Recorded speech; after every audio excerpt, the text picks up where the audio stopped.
What's up, y'all? My bad. I'm coming here kind of late. Reason why, I wanted to gather my thoughts together, on the whole show.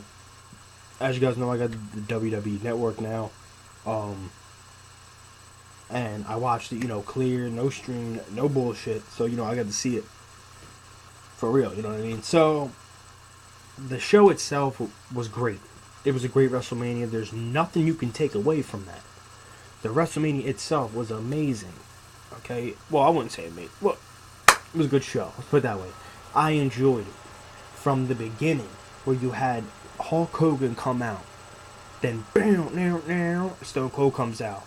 Then right after, The Rock comes out. And all of them just drink a beer, man, and that's a WrestleMania moment in itself. You know what I mean? Having the three greats just in there, sipping brews, having fun, relaxing. Then the show starts, and they say, coming up later, Triple H versus Daniel Bryan. And I thought, okay, later, cool. I thought it was going to be like, one of the Divas match or something. Then that match went, I was like, whoa. I didn't know what was going on. I was like, in my head, I found out why. I said I got my haircut, but nah, I found out why, because WWE wanted neither guy to be tired out. Like, they can't do it and then go right into a match. That show take long as fuck. So, it was a great match itself. You can't lie. I like the match. I like how Triple H, kind of made himself look like he was sad, a bitch or whatever, you know what I mean? But it was a good match, good chemistry, good all that. Good storytelling in the match. That's another thing. But I thought at first WWE was fucking up because they're tiring the crowd out by putting all the main matches on like that. I'm like, damn, where's the Divas match? Throw the Divas match out so people can go take a piss and shit and do whatever. I'm not no disrespect to the Divas or any women out there that respect the Divas division now. But that's your opinion. I was like, damn, man, didn't they learn from last year? Because remember last year they went from Punk versus Taker, and then they went to Brock versus Triple H, and then people were just not even into it because they were so tired. But so that goes down. Daniel Bryan wins. Great fucking storytelling in the match. Then I can't remember all the matches. The Shield match, that match was quick as shit. Shield won, beat Kane and the New Age Outlaws. Match was pretty decent. What match was next? I think we had the Battle Royal thing, the thing, and you had Antonio Cesaro win, which in my opinion was great. I actually wanted Cesaro, but I forgot he was even in it because they didn't really advertise him, and they advertised Biggie Langston, they advertised this guy, advertised that guy, advertised this guy, but he was in it. And he relived the moment, which he kind of did the shit, man. What would you call it? He kind of did the Andre the Giant Hulk Hogan thing where he picked him up and everyone was like, oh my god, but then he threw him over the ropes. That was great. Then we go down. Damn, man, am I missing something? No, I think right after that, a little bit. Alright, let's get to the big matches. Fuck all the bullshit. We got the Undertaker versus Brock Lesnar for the streak. Taker loses. The streak's done. He's 21-1. That's kind of hard to say. It's kind of weird to say. 21-1. Used to say, I was thinking about saying 22-0 as soon as I hop in this video all week. I was like, it's gonna be 22-0. Now my opinions on him losing it. First, I was upset. I really wasn't upset because, in my opinion, I know people are probably gonna kill me and shoot me and all this and that. I wasn't really a big fan of the streak until 25. I actually wanted the streak to end before. I wanted Orton to take it because I was into heels back in the day. I wanted Orton to take it in 21. Well, I didn't give a shit about Mark Henry. I wanted Taker to keep it then. I wanted Batista to beat it. I wanted Ed to beat it. And nothing against Taker, just because I just wanted them to win. I don't know why I was into the other guy. But over the past couple years, they put on some fantastic matches with the streak intact. So this year I'm going in, I'm like, it's going to be the same old shit. You go in, Taker's going to kick out of 2, 3 F5s, then he's going to come back to a Hell's Gate and he's going to tap. And for some reason, last night I was just chilling. I said, I could see him putting the Anaconda Vice in it and really fucking making Taker tap. And that didn't happen. But he's hit the F5, Taker kicks out, and I'm like, and I'm acting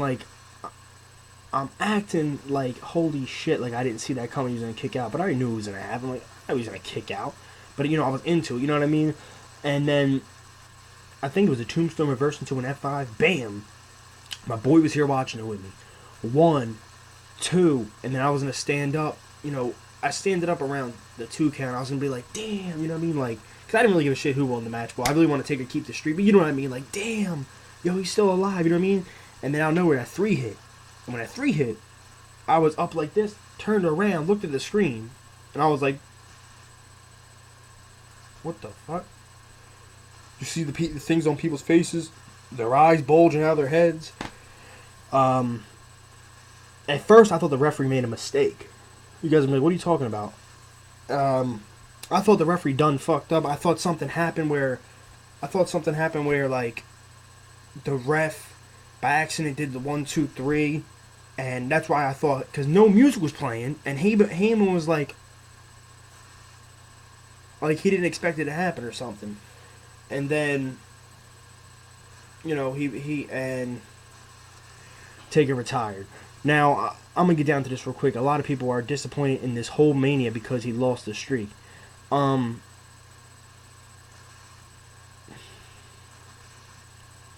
This Mania was good. And this is a Mania that will be remembered forever. And the reason why is because Taker lost the streak. Okay? That's why this Mania will always be remembered, because of that and because of the birth of Daniel Bryan, beating all the odds. But we'll get down to that in a minute. Now, the streak itself, I'm sad it ended, but I'm a little happy at the same time. I know everyone's going to dislike the video now. Why are you happy? Why are you happy? Evan, we all have our own opinion. Does anyone understand that? I know a lot of people like the streak. I like the streak, but put it from this perspective. The past couple of WrestleManias have been trash. The only good matches on the card have been the streak match, one of the matches everyone looks forward to. So now that the streak is eliminated from the